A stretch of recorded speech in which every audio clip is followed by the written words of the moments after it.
This place is ours now! Understand? You have got the wrong man.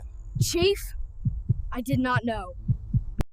You won't believe this, but there I was, enjoying a quiet Sunday morning on my porch overlooking Lake Superior in northern Minnesota, when a cocky teenager and his high and mighty mother showed up at my door, demanding I hand over my lakeside retreat for their little shindig. "This place is mine now for the weekend," the kid barked, his phone already rolling like he was directing a blockbuster. His mom, standing there with her designer purse and that smug councilwoman smile, nodded along as if her title gave her the keys to my property. They had no clue about the badge sitting right there in my living room, waiting to turn their world upside down. Have you ever watched someone build their own trap, step by step, without a hint of what's coming? Stick around, because this story gets wilder and it all ends with a lesson in humility that nobody saw coming. It started on what should have been a perfect day in May, the kind where the lake sparkles under the sun and the loons call out across the water. I'm Michael Reynolds, retired after 25 years on the force, but still serving as chief in our small town of Duluth Heights. That morning, I was in my favorite flannel shirt and jeans, sipping black coffee, planning to fire up the grill later for some walleye I'd caught the day before. The air smelled like pine and fresh water, pure Minnesota bliss. Then came the doorbell, ringing like an emergency siren, insistent and rude. I opened the door to find this young man, maybe 18, with gelled hair and a chain necklace that screamed, "Trying too hard." He was holding his phone up, filming himself, and behind him sat a gleaming white SUV in my driveway. "Hey, are you Mr. Reynolds?" he said, eyeing me like I was a minor obstacle. "I'm Alex Thompson, and I need your lakeside house for my birthday bash this Saturday. Not may I, or would you mind, just I need. Like my home, passed down from my grandfather, was some Airbnb listing." His mother climbed out of the SUV then, striding up in heels that clicked on the gravel. "Susan Thompson," she introduced herself, extending a manicured hand. "I'm on the city council here in Duluth Heights," she added, pausing as if expecting applause. She wore a tailored blazer over a silk blouse, pearls around her neck, everything about her said important person. They stood there, mother and son, radiating that kind of privilege that makes your skin crawl. Alex jumped right back in. "Look, I've got over 200,000 followers on TikTok. Hosting my party here would blow up your spot. Free publicity, man. People would kill for that exposure." I had to suppress a chuckle. This kid thought his online fame was currency in the real world. Susan chimed in, her voice smooth as butter. "As a council member, I handle all sorts of community matters. Permits, zoning, you name it. We'd make sure everything's above board." The way she said it, it was clear: cooperate, or else. They didn't notice my old police academy mug on the table inside, or the framed commendations on the wall.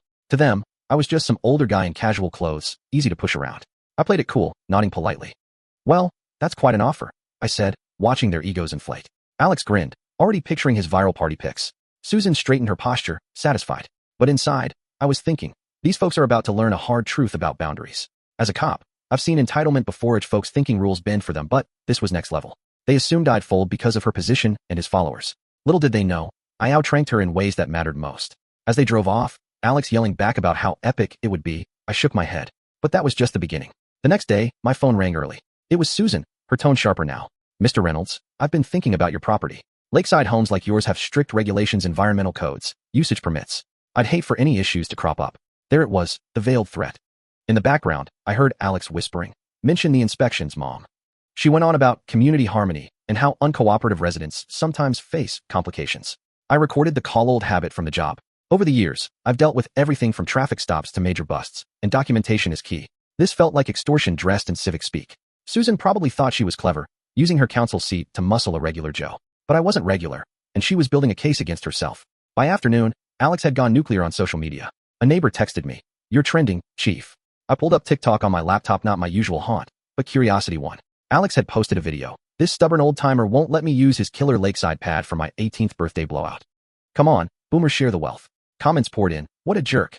Boycott that guy." His followers, mostly teens, piled on, calling me selfish, out of touch. It was a digital mob, whipped up by a kid who'd never heard no. Susan wasn't idle either. I got a call from the zoning office, some anonymous tip about potential violations at my address. Then another from environmental services, inquiring about lake access. It was harassment, plain as day, orchestrated by a councilwoman abusing her power for her son's ego trip. I documented it all, timestamps, caller IDs, even screenshots of Alex's posts. They were escalating, thinking they had me cornered. But each step dug their hole deeper. That evening, Susan left a voicemail.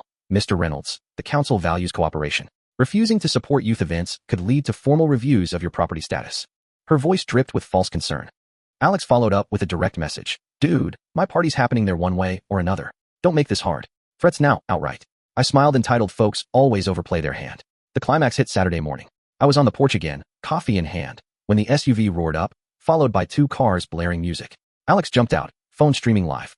"Here we are at the holdout's house, folks. Time to claim what's ours for the community.